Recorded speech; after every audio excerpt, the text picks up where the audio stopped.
구독과 좋아요는 사랑입니다. 여러분 반갑습니다. 말씀 창고의 서현 목사입니다. 오늘도 시청해 주셔서 감사합니다.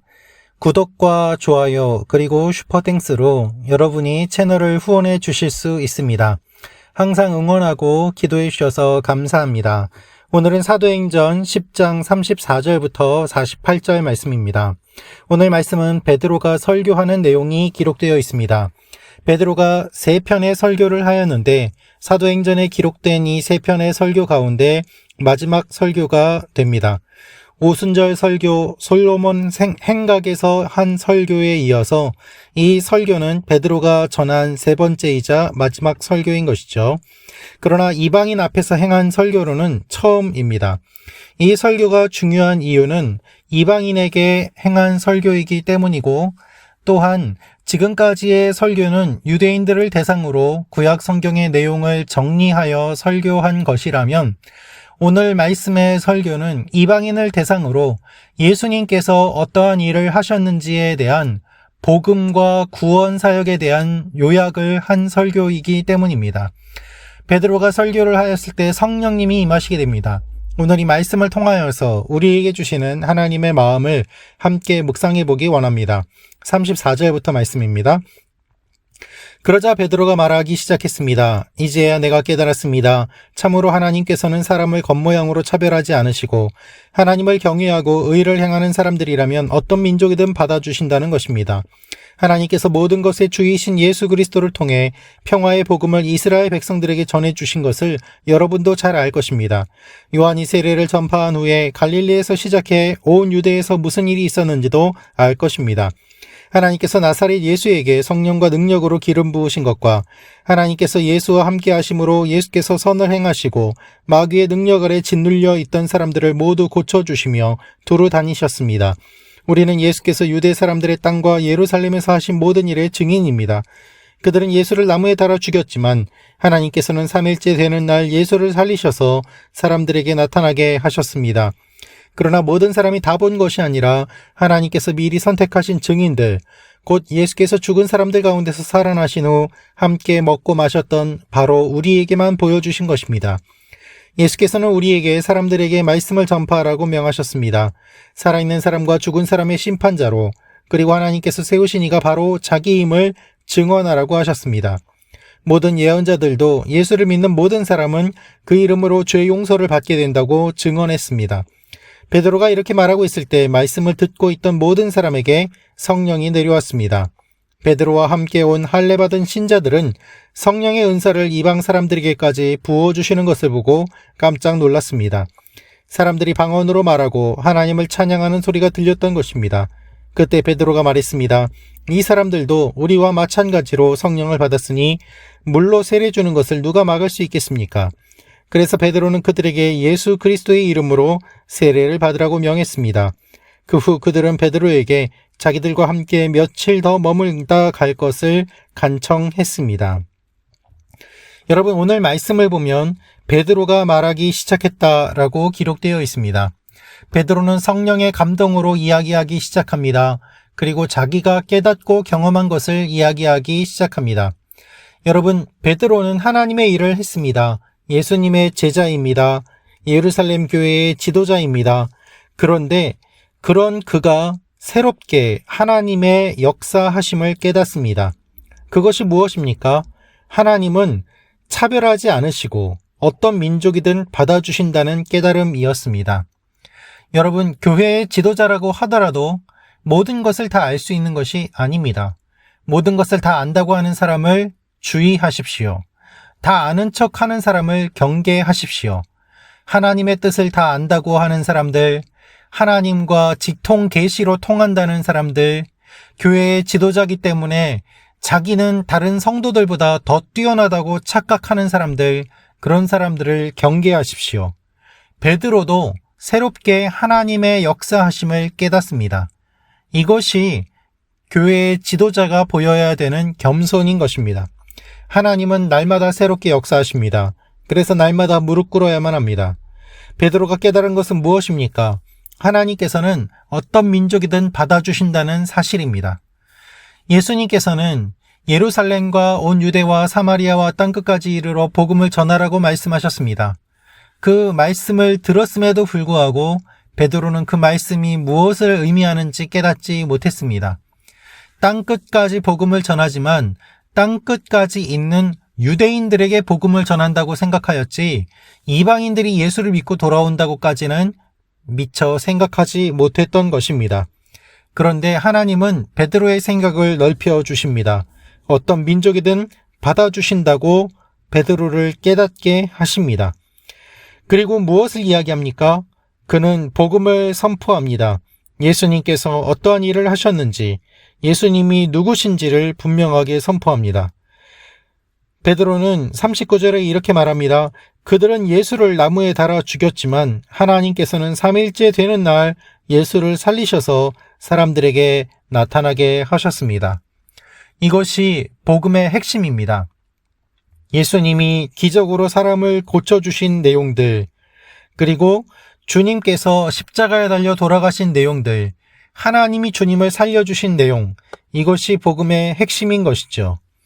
그리고 특별히 예수님께서 말씀을 전파하라고 명하신 사명을 그가 이야기하면서 특별히 42절에 이렇게 이야기합니다. 살아있는 사람과 죽은 사람의 심판자로, 그리고 하나님께서 세우신 이가 바로 자기임을 증언하라고 하셨습니다. 여러분, 예수님은 어떤 분이십니까? 예수님은 심판자이십니다. 예수님은 살아있는 사람과 죽은 사람의 심판자이십니다. 그리고 예수님은 하나님께서 세우신 분이십니다. 예수를 믿는 모든 사람은 죄 용서를 받게 됩니다. 사랑하는 말씀 창고 가족 여러분, 어떻게 복음을 전해야 되는지 잘 모르십니까? 오늘 말씀을 참고하십시오. 오늘 베드로가 전하는 이 설교가 우리가 전하는 복음의 전부입니다. 이것 외에 우리가 더 무엇을 전할 수 있겠습니까? 베드로는 복음의 핵심을 너무나도 분명하게 이방인에게 전하고 있습니다. 그래서 그가 이렇게 복음을 전하고 있을 때 말씀을 듣고 있던 모든 사람에게 성령이 내려오게 됩니다. 원어를 보면 이 설교가 끝나기 전에, 이 이야기가 끝나기 전에 성령께서 임하신 것을 표시하고 있습니다. 여러분, 하나님은 즉각적으로 반응해 주십니다. 언제 반응해 주십니까? 복음이 바르게 선포될 때, 복음이 제대로 선포될 때, 하나님의 뜻대로 복음이 선포될 때 주님께서 역사하십니다. 이미 사람들이 모여 있었고, 이미 그들의 마음이 준비가 되어 있었고, 그렇게 준비된 마음에 복음의 씨앗이 떨어지자 바로 씨를 냈던 그것이 열매를 내고 싹이 트고 성장하는 그 일이 일어나게 되는 것이죠. 성령께서 임하시게 되고 그들이 방언을 말하게 되고 하나님을 찬양하게 됩니다. 지금까지 자신들만 방언을 받을 수 있었다고 생각했는데 하나님을 몰랐던 이방인들이 하나님을 믿고 방언을 받게 되는 이 사실을 그가 보게 되었습니다. 그런데 45절 말씀을 보면 이렇게 기록되어 있습니다. 베드로와 함께 온 사람들이 깜짝 놀랐다는 것이죠. 여러분, 베드로만 놀란 것이 아닙니다. 할례받은 신자들이 놀랐습니다. 할례받은 신자는 누구입니까? 유대인 신자들을 말합니다. 유대인 크리스찬들이 깜짝 놀랐습니다. 왜 놀랐습니까? 성령의 은사가 이방 사람들에게까지 부어지는 것을 보고 놀란 것이죠. 베드로만 생각의 틀이 깨진 것이 아니라 함께 온 6명의 유대인 크리스찬도 그들의 생각이 깨지고 하나님께서 하시는 일을 보고 놀라게 된 것입니다. 여러분, 이 숫자가 중요합니다. 6이라는 수는 불완전한 수입니다. 예수님께서 처음에 가나의 혼인잔치에서 기적을 일으키실 때 물이 포도주가 되는 그 사건에서 물 항아리가 6개 있었습니다. 그것은 불완전한 유대인의 관례와 관습을 의미하였습니다. 그것이 주님께서 말씀하심으로 말미암아 물이 포도주가 되고 주님이 이 사역을 통하여서 새롭게 모든 것을 바꾸신다는 상징적인 기적을 보여주셨습니다. 이것이 예수님께서 보여주신 첫 번째 기적이라고 요한복음은 말씀하고 있습니다. 그런데 베드로와 함께 온 유대인 크리스찬들이 6명이었습니다. 이들 역시 숫자를 생각해 보면 불완전한 유대인들의 습관과 생각과 전통과 관습을 의미합니다. 이들이 이방인들이 성령을 받고 변화되는 것을 보면서 깜짝 놀라게 된 것이죠. 그리고 이들이 돌아가서 이 사건의 증인이 됩니다. 누구도 부인할 수 없는 확실한 증인이 되고 이제는 유대인들을 뛰어넘어서 이방인들에게까지 복음을 전하게 되는 놀라운 사건의 첫 증인이 되는 내용이 바로 45절의 내용인 것입니다. 베드로는 이 사건을 보고 누가 성령을 막을 수 있겠는가? 성령을 주셨으니 누가 세례 주는 것을 막을 수 있겠는가? 라면서 세례를 받으라고 명합니다. 이렇게 세례를 베풀 때 베드로와 함께 있던 6명의 크리스찬 형제들도 함께 이 세례에 참여하게 되고 그리고 하나님의 역사를 경험하게 됩니다. 사랑하는 말씀 창고 가족 여러분, 이 일을 통하여서 하나님은 놀라운 의미를 우리에게 알려주십니다. 그것은 어느 민족이든지 예수 믿으면 구원을 받는다는 것이고 그것의 의미는 예수님이 유대인만의 구세주가 아니라 온 열방의 구세주이심을 우리에게 알려주시는 것입니다. 그래서 우리도 예수 믿으면 구원을 받습니다. 어느 누구도 예수 믿으면 구원을 받습니다. 우리의 감정과 생각과 문화와 경험을 뛰어넘어서 하나님은 놀랍게 역사하시는 것입니다.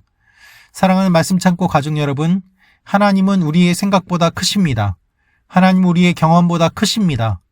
그 일에 우리가 증인이 될 것입니다.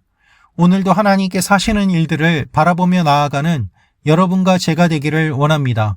우리의 생각을 뛰어넘어서 놀랍게 역사하시는 하나님이 우리에게 환상도 보여주시고 방언도 주시고 세례도 주시고 하나님의 은혜로 한 번도 보지 못했던 이방인과 믿음 안에서 하나 되는 귀한 일들이 일어나게 될 것입니다. 이제 아울리치의 시즌이 다가오고 있습니다. 코로나로 인하여 해외 아울리치가 막혀 있었지만 이제는 본격적으로 해외 아울리치가 다시 시작되는 일들이 일어나고 있습니다. 온 열방에 복음이 전하여지는 일들이 일어나기를 기도하고 소망합니다. 여러분들이 복음을 전할 때 성령께서 임하시게 되고 또한 하나님이 하시는 일들을 바라보며 주님을 찬양하는 놀라운 역사가 일어나게 될 것입니다. 여러분이 복음을 전할 때 성령이 임하시고 방언을 받게 되고 예수 믿지 않던 이방인들이 주님께로 돌아오게 되고 그들이 변화됨으로 말미암아 그 땅이 변화되는 놀라운 역사가 일어나기를 기도합니다. 하나님께서는 올 여름에도 그 일들을 이루어 가실 것입니다. 기도하겠습니다. 살아계신 아버지 하나님, 우리의 생각과 우리의 관습을 뛰어넘어서 역사하시는 하나님의 역사를 바라보게 하시고 하나님께서 하시는 일들의 증인으로 나아가는 주님의 자녀들이 되게 하여 주옵소서. 예수님의 이름으로 기도합니다. 아멘.